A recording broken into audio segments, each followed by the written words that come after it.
Because I'm hauling for Amazon, there's going to be a couple parts to this video. I'm going to start off with just kind of showing you what we did, my experience with it, show you firsthand. And then after that, I'm going to come back here, like a wrap up, like a look back on what everything was. And I'm going to talk about my experience, not just with hauling for Amazon, but dealing with their app, their system. Things are a little bit different, right? I'm going to talk about the money in it too, so that you guys can kind of understand if this is something that's going to work good for you. If you're just interested in watching just normal running the truck kind of stuff, the first part of the video is for you. If you're interested in more of like the nuts and bolts and behind the scenes and, you know, trying to decide if you want to run for Amazon, that kind of thing, then the later part of the video is for you. I would like for you to watch the whole thing, but I wanted you guys to keep that in mind, so you might want to stick through the entire thing, because there's going to be multiple parts and hopefully you'll get what you're looking for in this video. But thank you guys for watching, subscribe for more, and we're going to get right into it right now.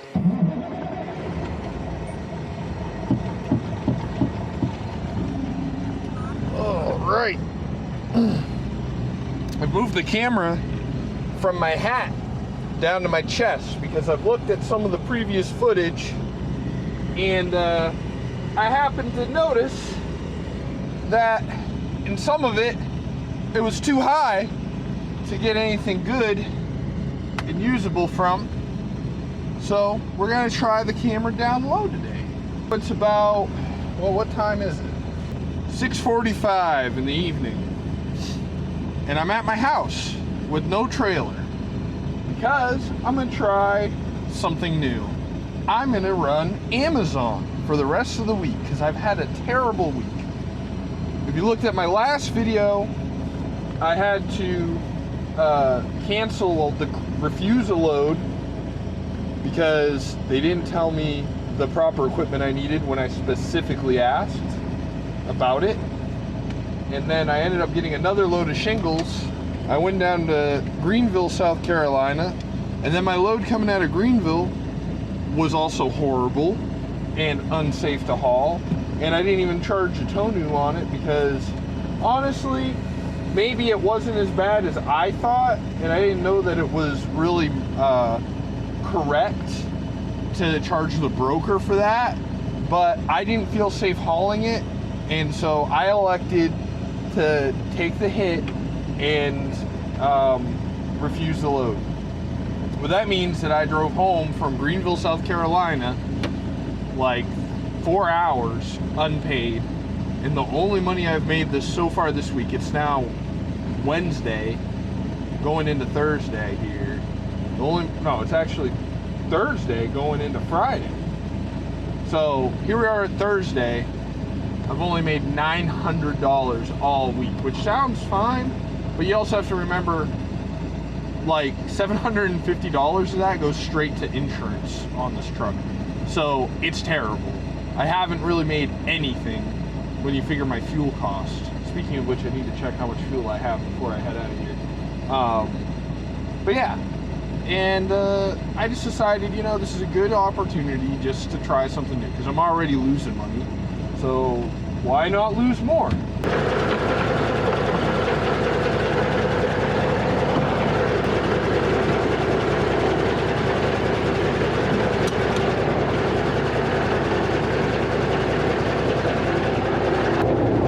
They make these sparrows awful tight, man.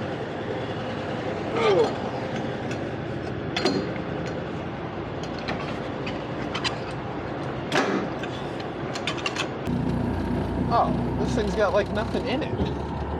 This thing has to be pretty damn empty.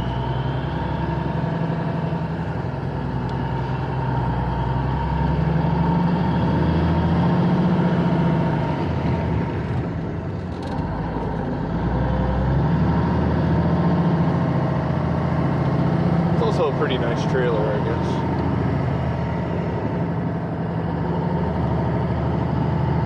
It's weird. Big old box behind me.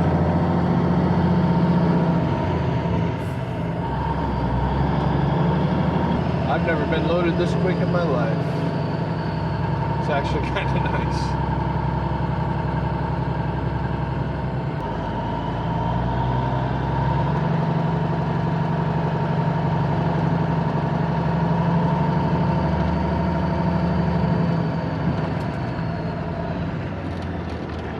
Thank you very much, man.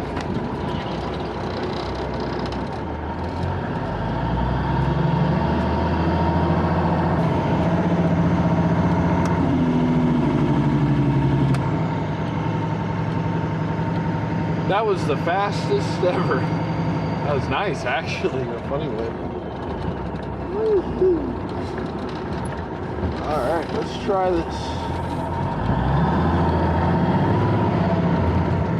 I'd much rather be doing this during the day, and that I'm not used to pulling a van trailer, but it'll be easy enough.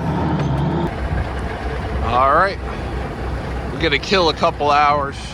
So my pickup was in Durham at a couple minutes past 8, and I don't have to be in Wilmington until half past midnight, so I'm gonna kill a couple hours because I'm way ahead of time here. This trailer's really light. I was looking at the bill of lading, and they only loaded like 8,500 pounds in this thing. So yeah, so it's pretty light, and it's like a brand new trailer, so it rolls real nice and straight and easy. And I was coming out of the restroom here at this rest stop, and up here in this corner I saw a little blue light. I guess that must be a GPS tracker in that box up there. So they're watching me, seeing where I am. Hopefully they don't mind that I'm stopping. I mean, I don't know, they told me I had to. If they'd let me go straight through, I would.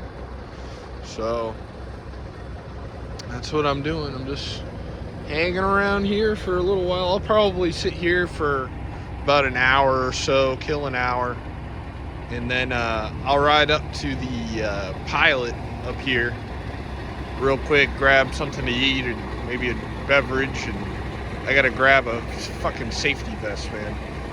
I had a safety vest in my pickup, and I've been meaning to move it over to this truck since I've been driving it, and I just keep forgetting, and Amazon's super anal about you wearing a safety vest on their yard.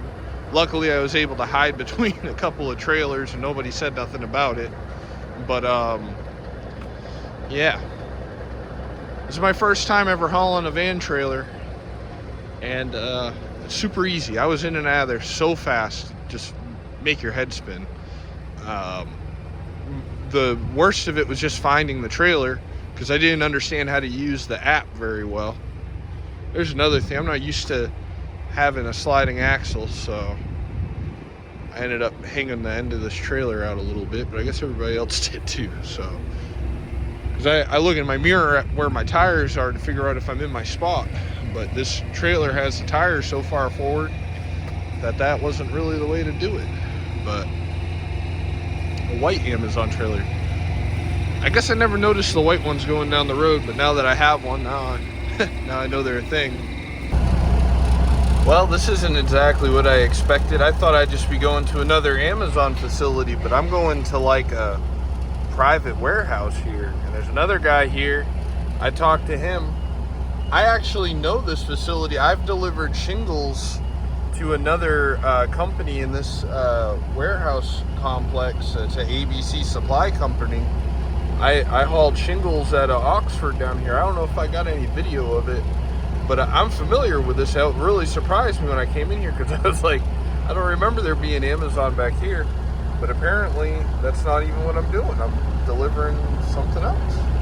So Amazon's a complex, weird company. I didn't even know that this would ever be a thing they would do. So the guy came and checked me in, and I talked to him for a second, and basically what this is they are basically a mail, somehow related to the U.S. Postal Service. They handle mail shipments and stuff like that. And so what they're doing is they're taking out of these semi-trucks, loading them into box trucks, and bring them to the post office. So that's what's happening here. I think that's kind of interesting. There's so much that goes into all these things, you know. Well, it looks like it's my turn. Just backed up to my very first dock, man. It really wasn't bad. This is a pretty tight area too. I spun this thing around, and I did have to pull it up once because I didn't quite get it where I wanted it to be, but I pulled it up, kind of lined it up, and I backed up until it bumped me back, and pretty much one try. It wasn't too embarrassing, at least, so I'm pretty happy about that. I was very nervous about having to back this trailer up in a tight spot, because with flatbed, it's just not something that happens. They want to load you from the sides, so everywhere you're going to back up with a flatbed, you got basically, you're open on both sides. And I'm used to backing up a step deck, which is hard to back up because it changes its mind as you're, which axle it's going to spin on. This thing's a lot easier to back up because the axles are far forward on it and they're together, so it just spins from one spot. So I got it set up to where I needed it to be, and I backed it in, and they're unloading me now, and then just ride back over to Durham empty. That's all there is to it. So okay, it's now Friday, about 2 o'clock. I'm back at the same Amazon facility because I booked what's called a block, where basically I have a contract for one day. It's a dedicated contract for a day, and it covers 13 hours. The way that blocks work is it'll tell you the start day and the end day, and then where your starting location is and where your ending location is, but they won't, you can't get them to commit to a certain mileage or certain drops. They're just buying out your truck for the whole day, truck and a driver, which is okay, because I don't really live in an area where in a one day I could get to a really bad city and back again. So the most I can do is Charlotte, Richmond, that kind of thing. That's about the limits of a day for a round trip. This particular one is a 13-hour single day. You can get full weeks, you can get team. There's like a lot of different ones you can do. So, but I'm trying it out, and I got here, and the trailer for my first trip, they don't have that kind of trailer on this yard. So, weird mistake to make. What I have to do is I have to wait until 4:30, which is my departure time, to pass, and then have them call me back to tell me what to do next.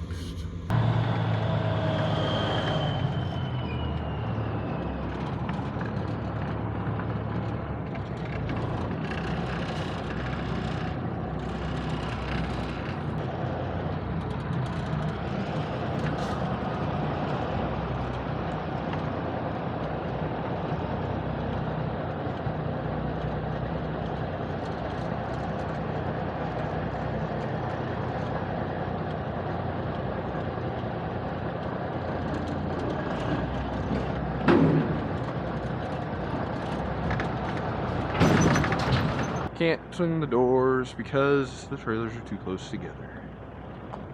Cool. Alright. Well, that's no good, because I won't be able to get this trailer. Let's see if I can get the other side to swing. I don't think I can.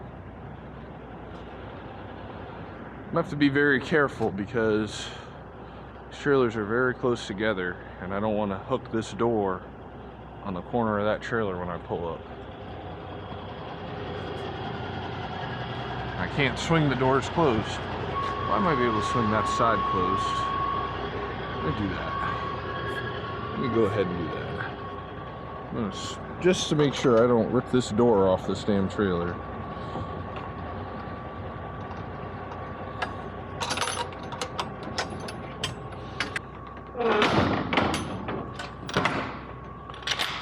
Yeah, I won't be able to swing that one though.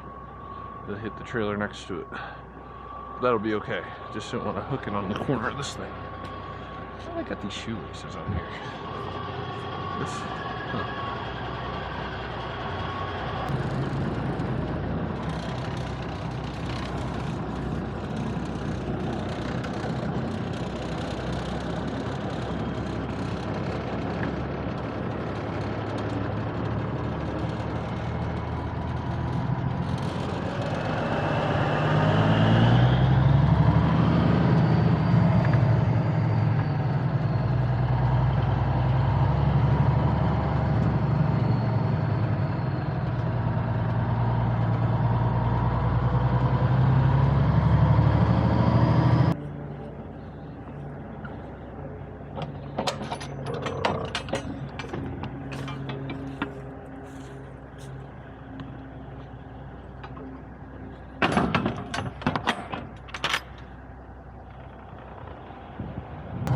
Well, here we are, taking Amazon's trailer on a tour of the state, because it's now been from Durham to Greensboro, ain't been loaded, been on the same trailer the whole time. Now we're going to Charlotte, and of course it's almost 5:30, so we're still in Greensboro right now. But yeah, as you can see, the traffic sucks, but you know, I ain't got nothing to complain about. They bought my whole day, and they're paying me, you know, fuel surcharge. So I was in and out of Charlotte pretty quick, surprisingly. They had me drop and empty there, and then hook up to when they were loading up. But now I'm in Gardner. I just dropped off this trailer here next to me. I'm waiting for him to let me know which one I'm supposed to take back to Durham, and then I'll be done. But the demeanor of this particular clerk was not great. I know it's late at night and it's cold, but most of the people I've dealt with doing this event pretty nice, but this guy just looked like he was fed up. And I kind of get it too. It's kind of annoying and disorganized, but you know, I didn't do it to him. But anyways, yeah, I'm just waiting for my turn. He's gonna call me when he has a trailer for me. So okay, so you've made it this far in the video, and that's great. Like I said, I'm gonna talk about what my experience was and what it was like hauling for Amazon. So I did this over 2 different days. The first day I used it more like a traditional load board, where basically I knew where I was going to start and go and end up and everything. And so it just was like a normal line haul type of thing. And I went to Durham, picked up a loaded trailer in Durham, and I brought that down to Wilmington, and that was to a U.S. mail contractor facility that then disperses those packages to local post office for delivery. And that's kind of how like that Amazon Prime thing works. Some of it is delivered directly by Amazon, some of it is delivered by the USPS, and that's kind of like the behind the scenes of it. And so I brought that loaded trailer down there. They basically unloaded the trailer onto their dock, which then was going to get dispersed to box trucks. Meanwhile, I took that trailer once it was unloaded and ran it empty back to Durham. So it was a round trip. And for that, I was paid about $600. So you might be following along looking at Google Maps, but that works out to only being just over $2 a mile, which isn't great, but the load was light. Even when the trailer was loaded, it was light, and then it was empty on my way back. So there's that. I didn't have any effort strapping. Obviously, there's no tarps because it's a van trailer. You know, to put in perspective, it's your first time here. I normally run flatbed. So for me, it was really easy, but it was also very cheap. Most flatbed loads that I do are up over $3 a mile. So being $2 a mile is quite a bit less, but like I said, it was much easier. But yeah, so I did that, and pretty straightforward, not a whole lot of waiting around at all. It was just boom, boom, boom, straight through. The only thing that was slowing me down was that the Amazon app wanted me to, like, had actual, like, in-out times on it. And because I don't have a lot of experience with it, I didn't know how strict those appointment times were that it was showing me. So I was trying to pace myself back, because I could actually go get to these places much faster than Amazon was calculating. And I understand why they give you that buffer, because like some guys don't run like that. Some guys will kind of go a little bit, stop for food, and maybe they need fuel. They need a buffer, and I appreciate that. But I wish it wasn't. I wish they would be a little more clear if it mattered or not if I was early. And they're just not. You gotta kind of take your chance, right? But anyways, so I knocked that out. $2 a mile, not great. It works out to not being super profitable at all, but it wasn't losing money. So it was one of those things. And then, so that was my first night. And then my second night, rather than picking an actual load, I did what's called a block. Now, essentially what that means is you go onto the app and it will just show Durham and Durham, and it'll just say a 13-hour block. It won't give you any certain load or anything like that. So when I booked it, I had no idea what it was gonna have me do exactly. Now, mind you, I've only done this 2 nights, so I don't know that much, but it seems like what it's doing is when you sign up for that, they're committing to pay you for 13 hours of your time. And it doesn't matter if they leave you just sitting on a yard waiting for something or if they run you nonstop. You're committing to that. So that paid $675 plus what they call accessorials. And essentially what the accessorials are is a fuel surcharge. I believe like right now it's like 60 cents a mile. So on top of the $675.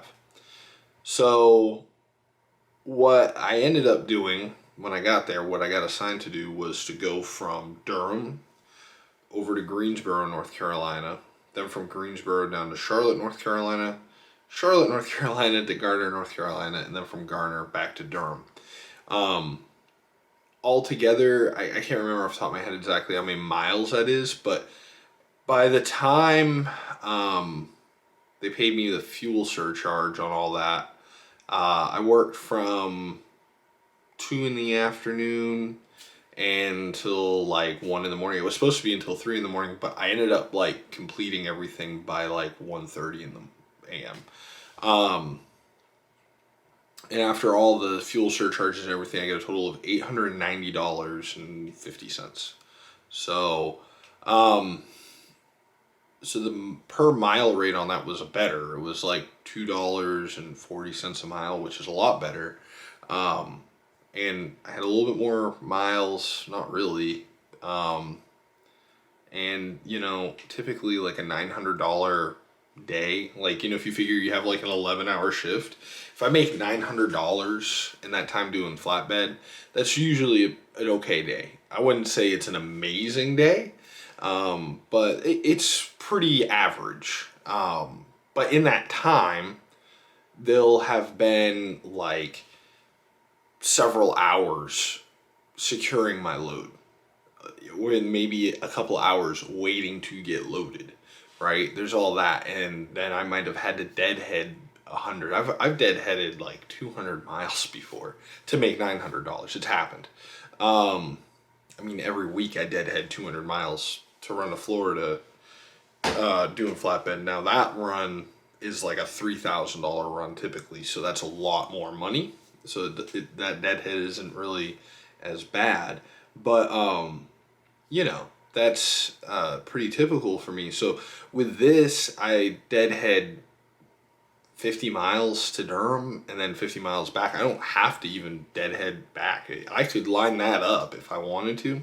I could line that up and just stay in Durham, you know, while I reset if I wanted to. Now, I don't want to do that because I only live like 40 miles away, but you know, theoretically, if I wanted to maximize my profit on it, I could do that.